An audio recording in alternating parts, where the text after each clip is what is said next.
Alright, hello everyone, welcome back. Today we're doing something a little different. This is going to be a series dedicated to helping up-and-coming YouTubers produce better content quicker and cheaper. So today we're going to be making this. Basically what this is it's a cell phone shock absorber. So one of the big problems that I've seen a lot in smaller YouTubers is their footage will be shot on phones, which is not a bad thing. That's what I'm doing right now, but they don't always have that steady hand that you want. Like even right now I'm shaking a little because I'm not using this, but I'll get to that later. What we're going to do today is we're going to take some L-shaped aluminum bar and turn that along with a selfie stick and some paint and some hair ties and just some general hardware into a shock absorber. So let me explain the theory behind this. If you go ahead and look at nice microphones, lots of them will actually have a shock absorber similar to this where the actual microphone isn't actually touching what's holding it in. It's suspended with these rubber bands. So I'm trying to imitate that to reduce vibrations and shocks, but with a phone instead of a camera in the middle. I'd like to think I know what I'm doing here, but I really have no idea. Dang it! Isn't it? So, the first thing, we're going to cut our angle piece to fit the inner frame. So to cut it, you can use a couple different tools. You can use like power tools. Oh yeah, always wear safety glasses. Thank you.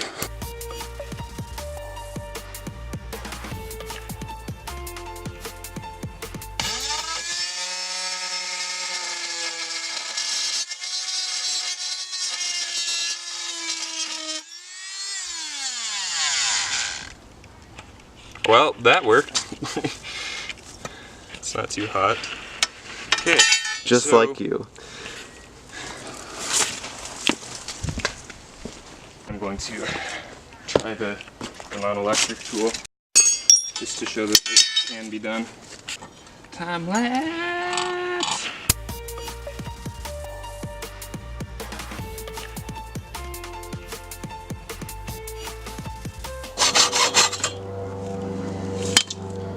Alright, no excuses.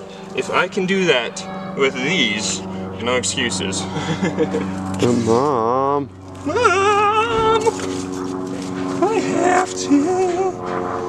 Look at that, that's actually kind of bad. You can see where I missed the cut. Yeah. So, lesson to be learned from this is when you're cutting, always have it laying flat on the surface like this. Never do it like this, or try to start on one side. Always start from the corner and work your way down on things like this, because it'll just make your cut like so much better. Alright, so once you have your pieces here done, you want to grab a file, which I was conveniently sitting on, and clean up the edges here just so it looks nice and so it won't cut you. Okay, so we have our pieces finished. These are all nice and lined up, and this one is here. All the edges are now filed down and they're all looking good and all that garbage. So now just a quick little test fit mock-up type thing that we're going to do here. We're going to do it like this, put some bolts through there, and that fits, which is good. The next step is going to be to drill through here and bolt those in so that we have a actual frame instead of just some pieces of metal. So now comes the exact science of choosing the right drill bit for the bolts we are going to be using. And this consists of pulling out one that looks about the same size and feeling the shafts. Yeah, this is just basically pick the right one. Normally when you're trying to pick a bit, use this side instead of this side because the grooves can kind of throw off matching it up. And the thing is, this should just be slightly bigger or as big as the threads on this. And always go on the small side, because if it's too small, you can always drill it bigger, but if it's too big, you can't drill it smaller. So, this is our bit. We're going to go drill some pieces of metal then.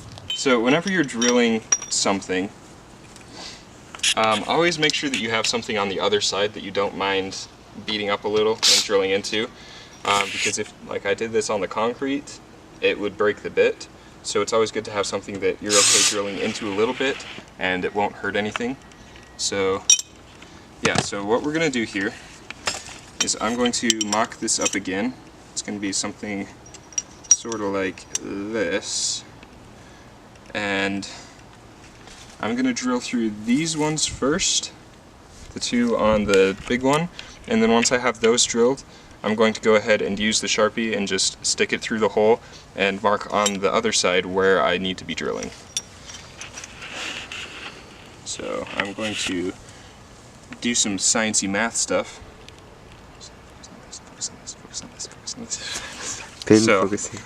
So what I'm going to do is, because I want the hole centered, I'm going to line it up on the back here, and then very carefully, without moving anything, mark where the edge of the this on the back is, and then I can use that along with the straight edge, kind of like this, to just draw a line, and then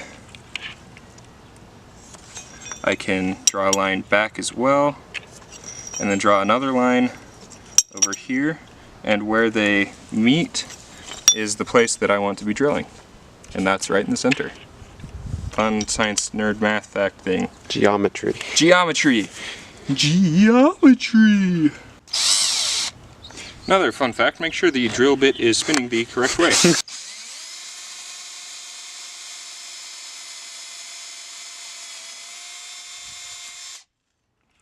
Hole's done.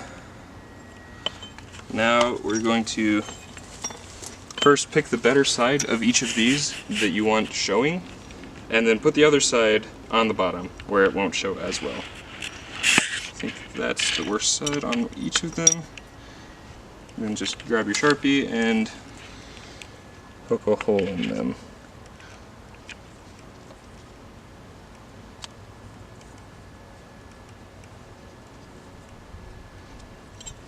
So those are the marks.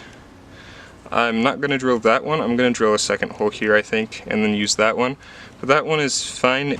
Okay, so we have our holes, and they line up. Kind of. Mostly.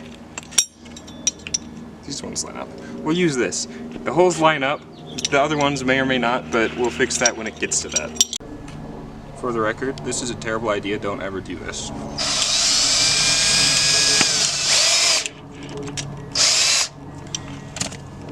Terrible idea. Very unsafe. Almost died. But now they fit.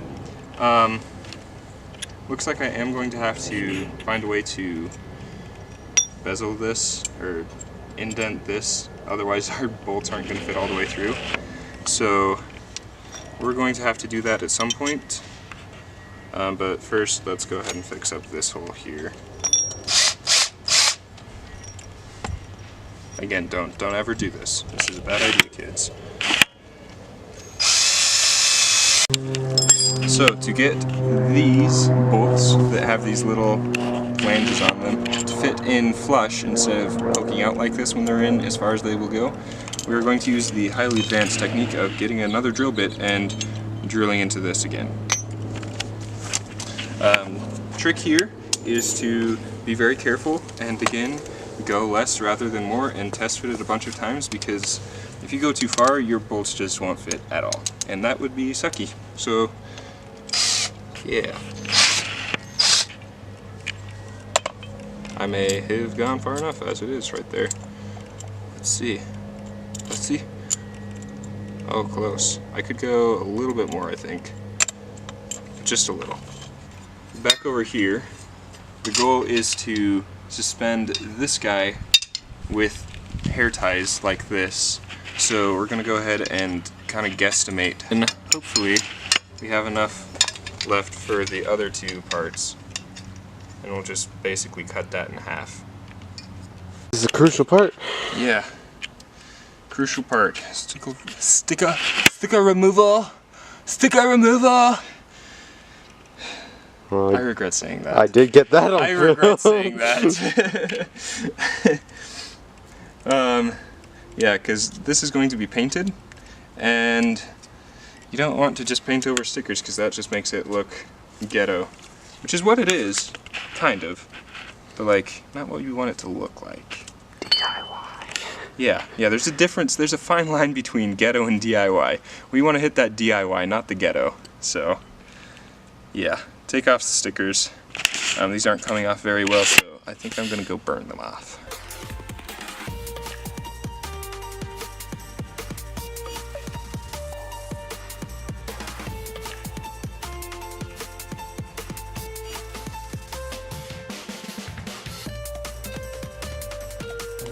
A couple things happened in the break here. First off, we test fitted this and kind of spaced out where we wanted the brackets. So just as a quick refresh, this goes in here, then this is going to be suspended kind of like this. And then there are going to be rubber bands going from these holes on each of them to the corners of this to suspend it in place like this. Alright guys, we are now in the point where I have mounted everything up, mocked everything up, and this is the finished final product, almost. Functionally, this is basically the final product. There are some things though that I do want to go ahead and fix before we go ahead and paint it and call it quits. Right here where these two meet, because this is set over to the side of it and sitting next to it and they're the same size, you can actually see that there's a little bit of a lip right here. So I want to grind that down so nothing gets caught on it, so it's kind of like just a nice angle, so it just goes like and then flat along this. Alright, so I went ahead and filed the edges down, so now when you look at them, they are smoother. So at this point I've finished everything pretty much. The rubber bands are just inside somewhere, stretching out. I have them wrapped around a big object, so it'll be a little looser, so it won't be as tight and it'll soften the impact and stuff. And I'm just going to paint this right here on these logs.